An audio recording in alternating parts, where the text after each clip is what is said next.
Hey guys, Dog Saturday, and it's a sort of very flat week this week. The numbers slightly down, but that's partly because I'm withdrawing dividends at the moment.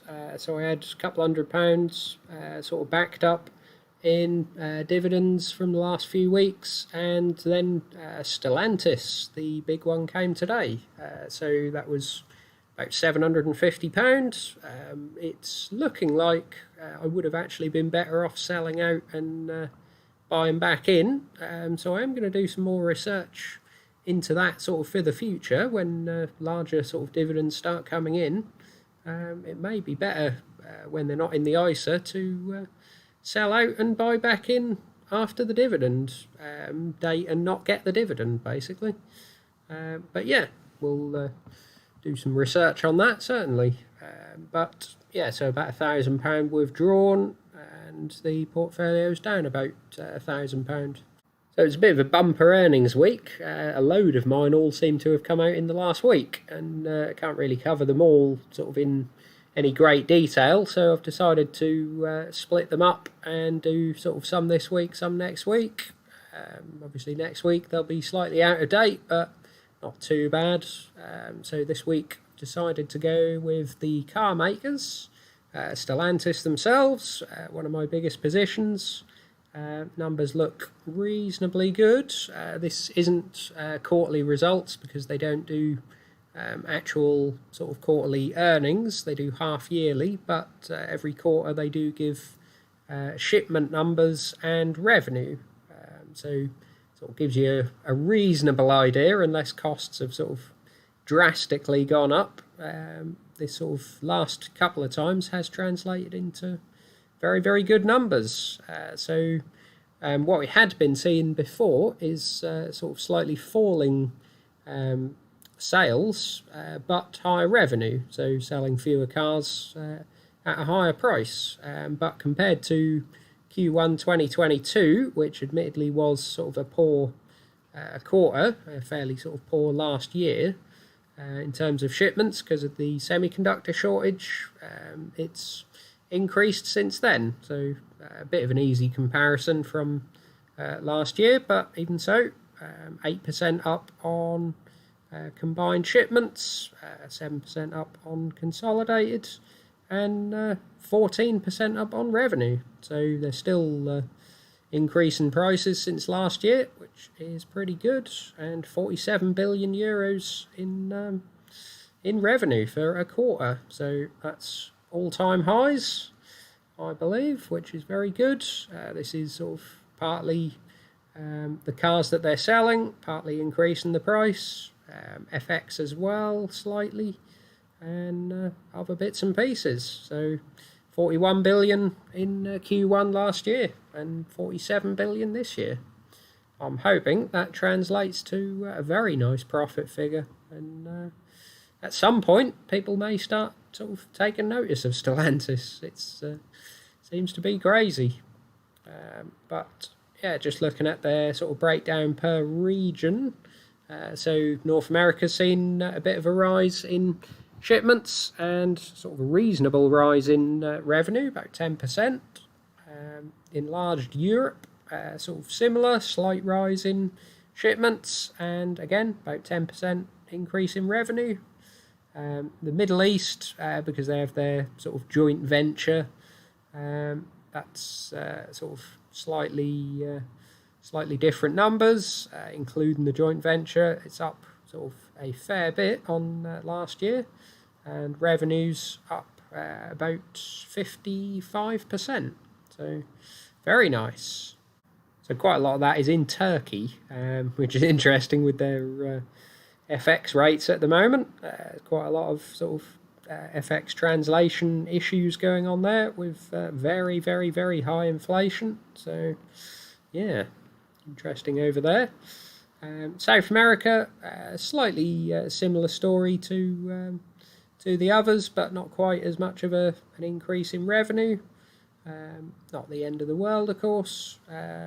China is the one that they're sort of struggling with. I think all the Western brands, really, other than Tesla, seem to be struggling in China and sort of India as well.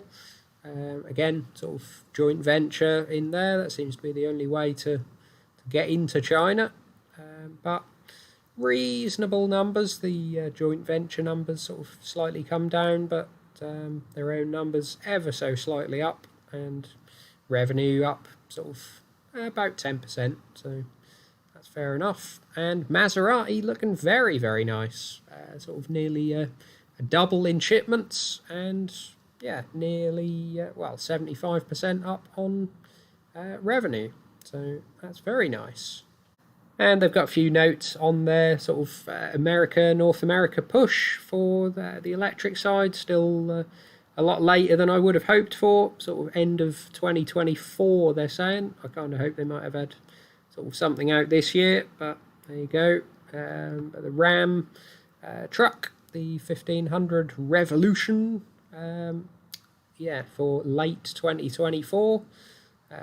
Expect you'll have the Tesla Cybertruck out by then, and you've got Ford's one and the Hummer, and quite a bit of competition in that, but there you go. The Ram ProMaster, which I believe is a van, in late 2023, so that's not too bad. Jeep Recon, the Wagoneer, and yeah, it's all big stuff in North America. So they'll have 8 in 2024 electric. So that's pretty good. And the 2023 outlook sort of largely up 5% across the board. So yeah, pretty good. As I say, not on earnings, but just sort of an interim guidance basically, and revenue figures. But hopefully this will translate to some decent figures in the half-yearly earnings, which I expect will be sort of late July, early August time. And then my other position, which is quite a bit of a smaller position than Stellantis now, Volkswagen Group. Theirs is actually a quarterly earnings. They do quarterly earnings. And yeah, the deliveries sort of up quite healthily, similar to Stellantis really. Revenue up quite a bit more than Stellantis, 21%, 21.5% up on revenue, on sort of 7.5% increase in shipments. So that's pretty good. 675,000 employees, which is rather a lot of employees, but it's a huge group. And yeah, the earnings sort of dropped quite a fair bit. They've put this down to sort of partly derivatives, they're saying. Obviously, they are a very large company, and they sort of use derivatives to hedge interest rates and sort of material costs and various things. So, yeah, maybe if that hasn't gone so well, I'm wondering if this is sort of masking something a little bit more sinister. But yeah, we'll have to sort of see if I can have a bit more of a dig and look at maybe some of the bearish people, see if they've sort of found anything. But yeah, they're saying effects from the fair value measurement of derivatives for hedge accounting. Improvements primarily in volumes and price positioning, but yeah, that's net profit down quite a lot, so there's something in it. You've got electric vehicles up 42% on same period last year, so that's good. This seems to be largely in the sort of Skoda and the sort of Audi side. Volkswagen themselves maybe not doing quite so well. So coming down to their regional breakdown and brand breakdown, you can sort of see this is sort of quite stark. Europe overall 26% up in deliveries on the previous quarter last year. You can sort of see it's UK doing pretty well, 43%, and Italy and Spain doing very well. France and sort of Germany less so. Russia has sort of, obviously the first quarter last year was slightly, or sort of half before the war, so you've got a large drop off from there, which fair enough. That pushes Central and Eastern Europe down. And then you've got huge increase in Turkey, which is pretty nice. Slight drop off South Africa. North America up 20%. Again, USA doing pretty well. Canada up slightly. Mexico up quite a bit. South America doing really well. Brazil and Argentina sort of both up very nicely. Then you have the sort of slight worry. China down 15%, nearly 14.5%. This is sort of seen on the electric side as well. As I say, sort of Stellantis struggling, and Volkswagen Group all struggling as well. They seem to be preferring sort of a combination of their own brands, BYD and Neo and people like them, and Tesla. So yeah, it'd be interesting to see sort of which way they go, but the sort of petrol and diesel cars down there as well. So yeah, it's obviously a big market that VW have always had, and sort of to see that down a fair bit isn't good, but hopefully it can be made up for at least partly elsewhere. So you can see obviously 21% up in Europe overall, so that's a fairly big help, and Europe significantly more than China, so that's good to see. And you can see the sort of brand breakdown is sort of quite stark. Volkswagen themselves up 1%, so they're sort of not seeing the bulk of the rise. Skoda up 12%, Seat up 37%, so this is really good. They have split their Cupra brand off, so I presume that includes Cupra. Seeing them quite a lot around the UK actually. Volkswagen Commercial up 18%, Audi up 8%, Lamborghini up 3%, but they sort of never really dropped. They just consistently smash it basically. Bentley up 10%, pretty good, and Porsche up 18%. So they now own, I believe, 75% of Porsche. It's complicated to keep up with the numbers sometimes, but yeah, not too bad. So just coming to their balance sheet, not a huge amount has changed really in here. Current assets, you've got cash sort of slightly up, but sort of total current assets hasn't changed a great deal. Non-current assets similar. Would like to have sort of seen that be going up a little bit more with sort of refurbishment to the factories, but maybe that's sort of not been accounted for yet. They've sort of put a hold on some of their improvements, which isn't the best news, but yeah, overall the shareholders sort of seem largely happy with it. I would rather they were pushing on a little bit, but or at least paying off the debt if they're not spending it on expanding and sort of transferring or transforming to electric. The debt sort of is obviously still there. Financial liabilities down a little bit on long term, but up a little bit on short term. So yeah, it's something I just have to live with. There's a reason. You can guess why Stellantis for me is a much larger position than Volkswagen at the moment. They are obviously ahead on the electric side, but Stellantis just looks a better overall prospect to me, or a better value stock at least. So over to good old Shell, making the news again for all the wrong reasons. People not happy that they're sort of making any money at all, it seems. Just seem a company that people love to hate on. Quite happy to sort of let them go to the dogs when they were losing money, but if they start making money, then you've got to tax them. Obviously, they doing a bit of greenwashing, post their electric charging stations front and centre. Obviously, the business is still gas and oil, largely, but that brings in the money. Adjusted earnings, 9.6 billion against 9.8 billion last quarter. Still pretty good. 21 billion in adjusted EBITDA. Cash flow down slightly. Capital expenditures down slightly again. They're not sort of piling into investment, but yeah, Earnings on renewables, pretty good. Still rising. Obviously, it's not massively profitable just yet, but good to see it rising. The gas side as well, doing rather well. So you can see their breakdown, it's sort of largely unchanged. The gas side down slightly with the sort of fall in prices. That's been coming down a hell of a lot, so that could be getting a fair amount worse in the coming quarter as well. Marketing, which is your selling, doing quite well on that. So I guess maybe they're shorting gas while it's going down. Chemicals doing pretty well. So that's up $1 billion, which is handy. And renewables up 100 million.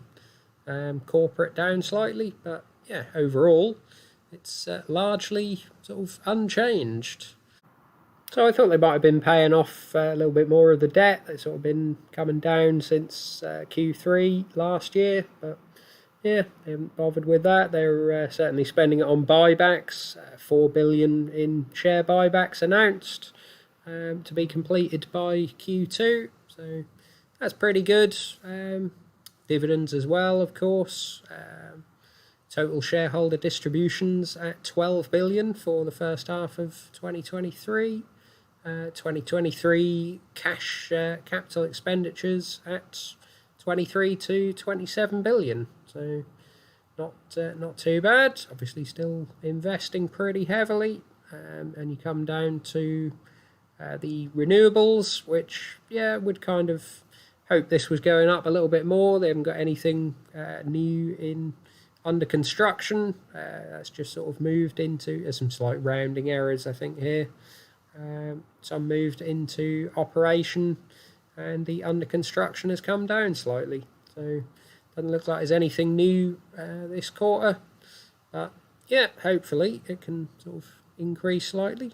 Got Shell Energy Australia looking at doing battery storage, but we all know this is a bit of sort of greenwashing, trying to big up how much they really are doing when we know they're not doing quite as much as everyone wants them to, as much as I would want them to, really. I still think doing a bit more renewables would sort of increase that price to earnings multiple, and obviously at the moment still you're able to, as I understand it, generate wind and solar power and sell it at gas prices. So it's a healthy profit now. Obviously it may long term cannibalise your own business, but yeah, I say make hay if everyone else is going to. So that's some of the earnings. We'll come back to some more of those next week. Just looking at some of the news. Had a bit of a unexpected surprise on the upside on Nationwide's house price index. Was expected to be another trickle downwards, minus 0.4%, and it was plus 0.5%. So it's brought the year on year up as well, and maybe not as bad as people thought, or it's sort of just an anomaly maybe. Who knows? But you've had the European preliminary CPI numbers come out as well, sort of slightly under what was expected, but what was expected was pretty poor. 1% on core CPI, which is terrible, of course. They're still catching up on their interest rate rises. So, have to be sort of pushing them on quite a bit. You can't be running at 1% monthly core CPI. Unemployment rate this is a lot higher than ours and sort of the US, so 6.5% isn't particularly good. Had the ISM non-manufacturing PMI, sort of the bellwether for the US economy, basically. That was sort of basically as expected, still above 50, so it's all good. The soft landing, as they all want. And then you had Wednesday the federal rate interest rate decision, so 0.25%, as everyone was expecting. They basically sort of implied that is it. They're now going to be data driven, as they say, but sort of expecting 5.25% to be the maximum.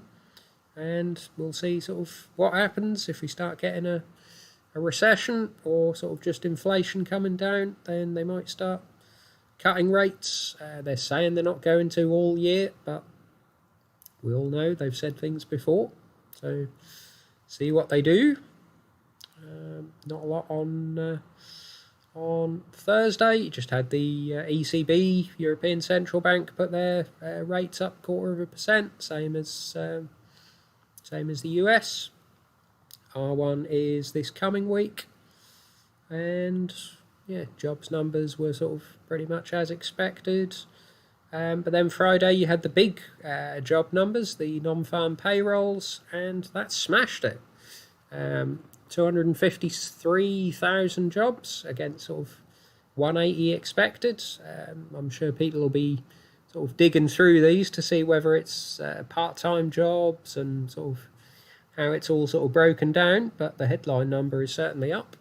And unemployment has unexpectedly come down. So it's still sort of at the lows, 3.5%. It was expected to rise slightly to 3.6%, and it's come down. So far, the interest rate hikes aren't causing unemployment. Obviously, there's a lag, but you'd expect the sort of rises from 5-6 months ago to be at least kicking in now, and so far they aren't. So we'll start erecting the bronze statue of Jerome Powell shortly. So that's the earnings and the news. Portfolio sort of is a bit all over the place. Sort of some rises, some fallers. Everything seems to be largely up today on those job numbers. I would have thought everything seems to have started going up about 1:30, 2:30 time. So yeah, semiconductors doing reasonably well. Sort of Vale and the miners doing reasonably well. They got sort of fairly hit during the week. Glencore sort of down a reasonable amount, and yeah, Stellantis doing okay. On the ISA side, still haven't sort of knocked down these treasuries just yet. I am thinking of swapping these 3-year treasuries over to the long-term treasuries and sort of betting that this is the top in interest rates, basically, and that they have to sort of come down a little bit quicker than Jerome Powell is suggesting. I can't see sort of them that going particularly bad. I can't see them raising any more than here, and they're already at sort of 3.8%, where Fed rate is 5.25. But yeah, I'm sort of wondering if that's maybe a better move for the short term, or just sell some of it and put a bit more into probably Clean Spark and Fortuna Silver Mines. You have seen possibly at the bottom here Digital Realty Trust. I sort of mentioned last week that I was thinking of getting out of those, so I did that and split that between Fortuna Silver and Clean Spark. So they're starting to get reasonable positions now. Obviously I've got the Clean Spark in the other ISA, but yeah, starting to sort of build that up here as well. It is a bit of a high price for $4.20. I did buy it sort of just under $4 at the time. But yeah, expecting that we could still have a bit of a drop on that. But not too bad. And yeah, the other ISA sort of largely unchanged. The Atalaya position sort of still doing okay. Silver starting to perform well on so Pan American sort of my loss is getting slightly lower. Obviously Fortuna is bought from a much lower price, and Chinese tech is still doing awful, really. Even Baidu still in the red. Alibaba very in the red. So yeah, just leave them to it. So yeah, let me know your thoughts. I'll certainly be taking this £1,000 and putting it to work somewhere. Crypto maybe, or options. Take a little bit of risk, try and get that overall portfolio up. And yeah, Drop your comments down below. Join the Discord in the link below. And like and subscribe. See you soon.